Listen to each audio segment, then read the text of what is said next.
In today's video, I'm going to be taking you through some higher level rehab suggestions for your Achilles tendinopathy. And do make sure you keep watching until the very end of the video, as I will be giving you some useful hints and tips along the way to make sure that you get back to the things that you love. And we're going to start right now.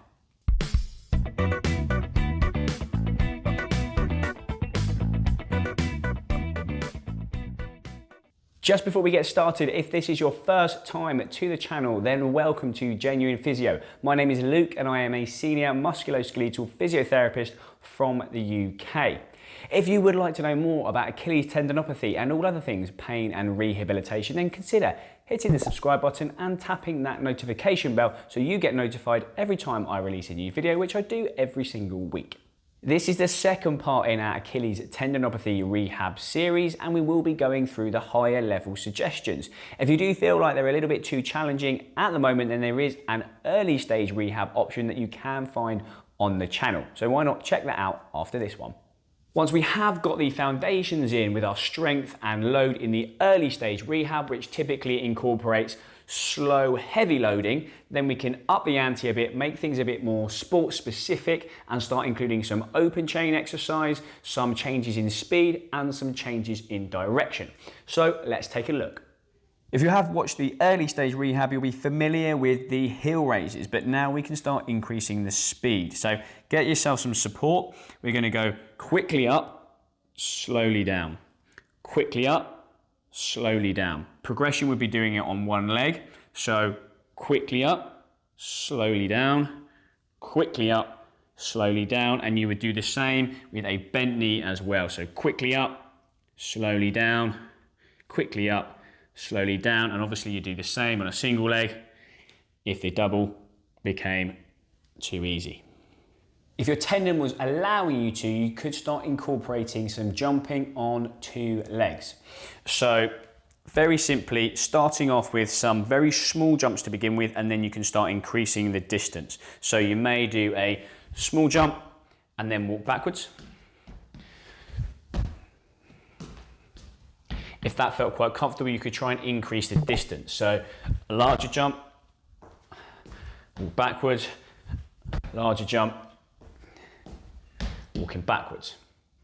You could then try some small jumps on the spot, progressing onto a jump squat. So if that became too easy, you could go deeper. So you would go lower, bending the knees, using the hands to raise you up into a slightly higher jump. When you're happy doing that on the spot, you can then jump forward and backwards. So you'll do a small one to begin with, backwards, forwards, backwards. When that's comfortable, same as before. Larger jump forwards, larger jump backward. Bigger jump forwards, bigger jump backwards, bigger jump forwards, bigger jump backwards. We can continue to try and work on the speed and the reaction of our tendon by getting the box or the step involved. So the idea here is you're going to do a small jump down, but as soon as your feet touch the floor, you're trying to jump as quickly as possible back up in the air. So you're going to do a small jump down, touch and up. Step back up. As soon as those feet touch the ground, straight off the floor. Touch the floor and up. Now, if our tendon is responding well to the double leg activities, so the jumps and the double leg hops, then we can start thinking about doing some single leg jumps and hops. So easiest way to start off would be to start with two legs, do a jump from two legs, but land on one. So if we say the right leg is the affected side, you jump, try and land on that right leg, walk yourself back, jump, land on that right leg, and then walk yourself back. The progression here would be starting on the one leg and then landing on the one leg. So left foot off the floor, doing a small hop, land, walk back. Start on the right leg, hop, land, and then walk back. If things continue to go well, then you can do a series of hops. So let's say the left leg is the affected leg this time. You can do 1, 2, 3, walk back. 1, 2, 3, walk back. You can progress the last exercise by increasing your hop distance.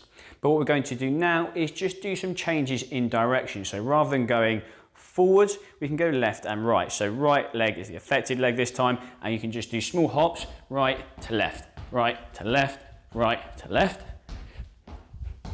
And then when that was comfortable, you could go forwards and backwards as well. So forwards, backwards, forwards, backwards, forwards, backwards. And if that was comfortable, you could go in all three directions. So you could imagine that you've got a compass in front of you, north, south, east and west. So you go north, east, south, west, north, east, south, west. Now a nice functional one for you runners would be some marching on the spot. So we're going to start off with some very small marches, some very small steps, just to see how the tendon tolerates that. You might start off with 20 seconds, building up to 30 seconds to a minute. And if that felt okay, the tendon was responding well, then you could build that up to high knees, starting to do some more explosive, faster movements. So something more like this, high knees, slowly. And if that was okay, then you'd really ramp up the speed and get that tendon working really hard. As always, if you are trying to get back to some higher level activity, it is a good idea to not just focus on the calf complex, but also the whole kinetic chain. So thinking about your quadricep, hamstring, core and glute strength, and also trying to incorporate some of that foundation strength into your program as well, with regards to high levels of load with slightly fewer reps. Thank you for watching. I do hope you've enjoyed the video. I would love to hear from you, so do drop me a comment below the video and let me know which activities these exercises have enabled you to get back to doing. If you are new to the channel, then please consider hitting that subscribe button. It means you will get notified every time I release a new video. It also means that more people are likely to see the video that hopefully you found helpful. If you have found this video useful, you'll probably find the video useful that I have done on treatment and management for Achilles tendinopathy, and there is a whole playlist on the channel to help you manage your Achilles tendinopathy better at home. Thanks again for watching, and until next time, I will see you again very soon.